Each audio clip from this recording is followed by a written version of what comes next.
Hello बच्चों, आज के इस वीडियो का जो कॉन्सेप्ट है, एक सवाल है जो टीजीटी 2016 में पूछा गया था। क्वेश्चन क्या है पहले समझ लीजिए। कह रहा है कि संवहन की प्रक्रिया में ऊष्मा स्थानांतरण घटित होता है। मतलब आपको मालूम है कि हीट के ट्रांसफर की तीन विधियां हैं, यानी कि ऊष्मा एक स्थान से दूसरे स्थान तक तीन विधियों से जाता है। एक होता है कंडक्शन, जिसको बोलते हैं चालन। दूसरा होता है कन्वेक्शन, जिसको बोलते हैं संवहन। और तीसरा होता है रेडिएशन, यानी कि विकिरण।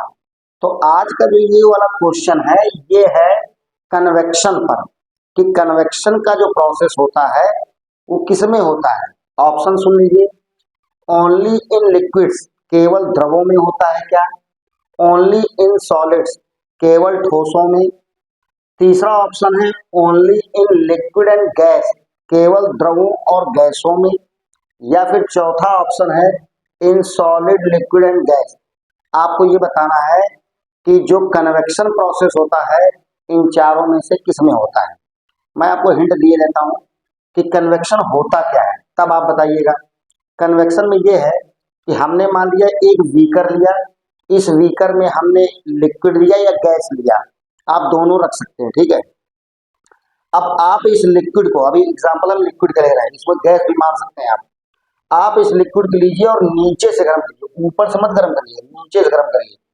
तो आपको मालूम है कि सबसे पहले लिक्विड की ये वाली जो लेयर है, ये वाली जो परत है नीचे वाली, ये संपर्क में आएगी किसके, हीट के। तो इसकी डेंसिटी हो जाएगी कम, यानी कि इसका घनत्व हो जाएगा कम। किसका, ये जो सबसे नीचे वाली लिक्विड की लेयर है, इसकी डेंसिटी हो जाएगी कम। और जिसकी डेंसिटी कम हो जाती है वो हो जाता है हल्का, और जो हल्का हो जाएगा वो उठने लगता है ऊपर, यानी कि ये वाली जो लेयर है ये ऊपर उठने लगी।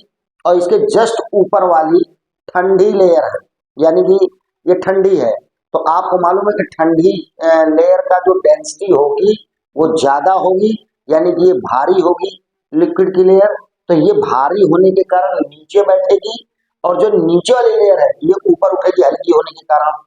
अच्छा ठीक है, फिर अब इसका नंबर आया। अब ये लिक्विड के, अब ये वाली जो लेयर है दूसरे नंबर वाले, ये हीट के संपर्क में आएगी। अब ये गर्म होगी, इसकी डेंसिटी कम होगी, ये हल्की होगी, ये ऊपर उठेगी। फिर अब ये वाली जो भारी वाली है जिसकी डेंसिटी ज्यादा है, ठीक है, अब ये नीचे आएगी। इस तरह से पूरा प्रोसेस कई बार होगा और लिक्विड गर्म हो जाता है, ठीक है। इसको हम बोलेंगे कन्वेक्शन। तो आप बता सकते हो कन्वेक्शन में मीडियम का होना जरूरी है। हाँ, मीडियम का होना जरूरी है। अच्छा, ये स्लो प्रोसेस है, कन्वेक्शन जो है ये एक स्लो प्रोसेस है। और खास बात इसमें ये है कि इसमें जो कन्वेक्शन का जो डायरेक्शन है वो नीचे से ऊपर की तरफ होता है। अब क्या आप बता सकते हो इसमें ऑप्शन कौन सा सही है। जी हाँ, ऑप्शन इसका सही है only in liquid and gas. तो बच्चों इसी तरह से मिलते हैं एक अच्छे क्वेश्चन के साथ, तब तक के लिए ऑल द बेस्ट।